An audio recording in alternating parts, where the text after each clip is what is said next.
All right, Mike, let's get into some space talk. Shit's been going on in our solar system. We've had a couple people landing on the moon recently with a new space race that's going on. It's kind of a crazy thing to even fathom right now, but there's been 2 missions that we're trying to get to the south pole of the moon. And if you know anything about this, the moon on the South Pole, we found a large body of essentially frozen water, but water on the moon or whatever. And there's a huge space race going on with a bunch of the richest countries in the world to get up there. And you asked me a question, which we'll get into a little bit, but there were 2 that tried to land. Luna 25, which is a Russian spacecraft, actually crashed and did not have a successful launch or whatever. It crashed into the moon, and they didn't get what they needed to done. But the Vikram Indian spacecraft actually landed on there and was the first successful landing on the moon that we've had in a while. So let's kind of get into what's going on. You had asked me before I even got here, what's the reason for for doing this? And it's essentially to see how the human race can go to other celestial bodies in our solar system and see if we can survive. So there's actually a mission from the United States. This is a mouthful. Let's see if I can even get this. It's the radio wave observation at the lunar surface of the photoelectron sheath, or ROLIS for the acronym.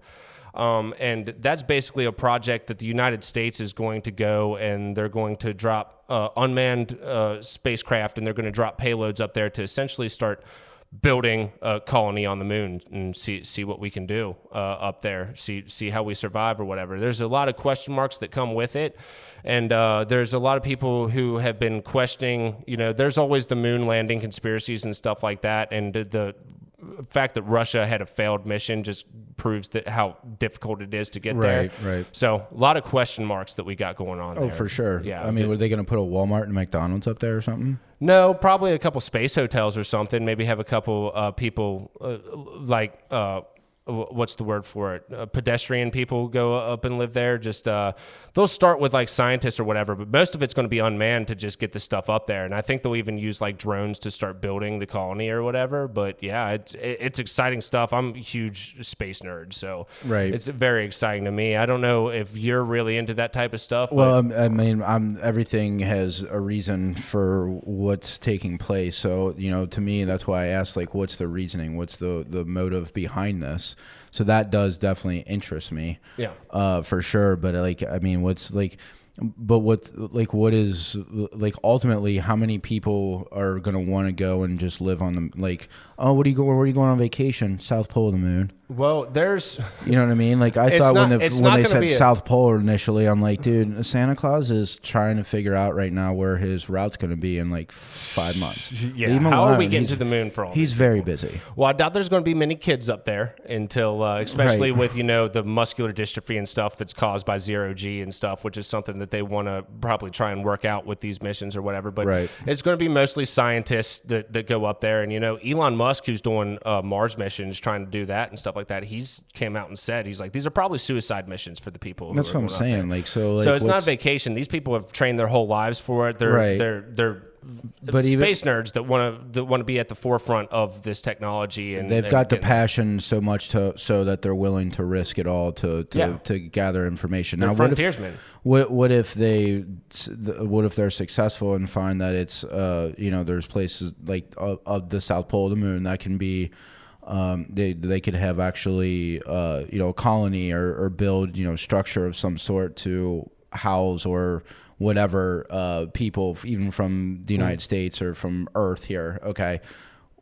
Like it's like how many, like that's what I'm saying. Like what do people, like why would anyone want to go and do that? Like I'm just thinking, like, are they putting this much emphasis on something that's just going to be for like very few people to enjoy or even like really care that much about? Well, I don't know if it's necessarily enjoy. We've talked about having, space hotels and stuff that are up in the stratosphere and orbiting and stuff like that. I think that would be cool for, tourists and stuff like that. This specific one, it's more for testing viability of whether or not we have the resources now to expand into our solar system and actually live on other planets and moons and stuff like that. But are tourists going to be able to survive going to Tourists won't, but maybe in a couple years when we're actually settled there and find that there is viable options, have learned the ins and outs of what it means to live there, right? Maybe it would be possible. Yeah, that's what like my interest level is peaked because of the end result of what they're wanting to accomplish. There's a lot of stuff that goes on to that. I mean, 0G, we have people who up on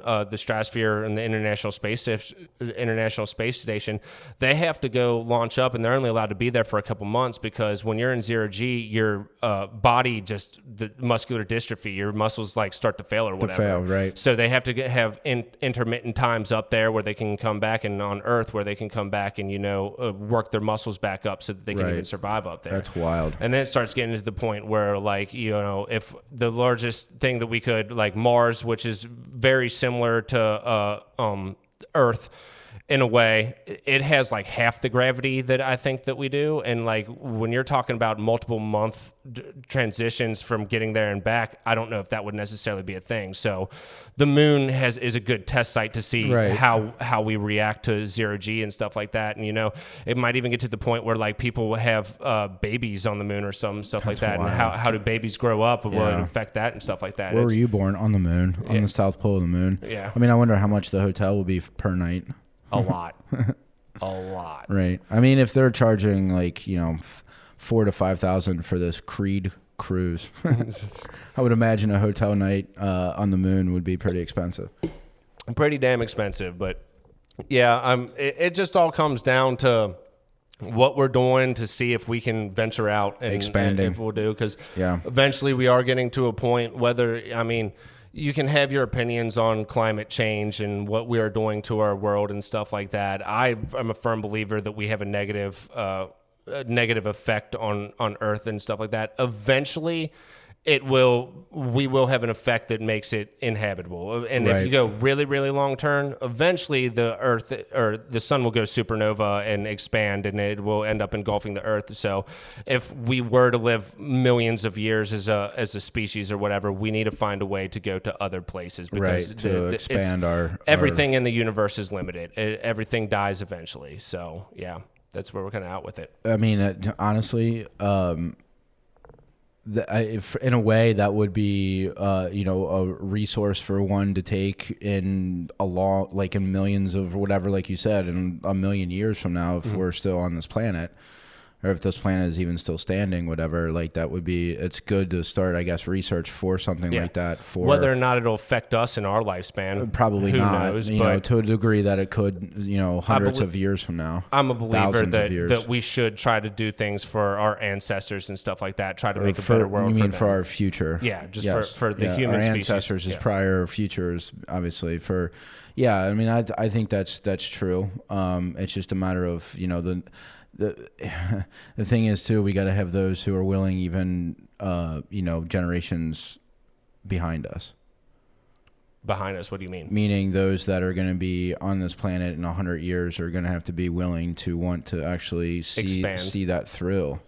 And as lazy as what I see some of these people now. I mean, I do see. I'm just human beings as a race. I think that we have this inherent need for knowledge, and one thing, the frontier of space, is something that fascinates a lot of people. So I don't think there will be any shortage of people who want to do that. Yeah, now, if you I'm poking fun at the younger generation. If you want to get into some things like the AI and potentially having simulations where we can start our own simulations, and instead of thinking outward into the solar system or interstellar space or whatever, we start thinking inward where we can plug ourselves into the simulation, and then boom, all of a sudden life is over in this reality and begins in another reality. And I think part of that is what what did Facebook create, the meta world, whatever. I think that's kind of like the very that would be the early beginnings kind of stages of something like that, and then you kind of transform into the AI aspect of it.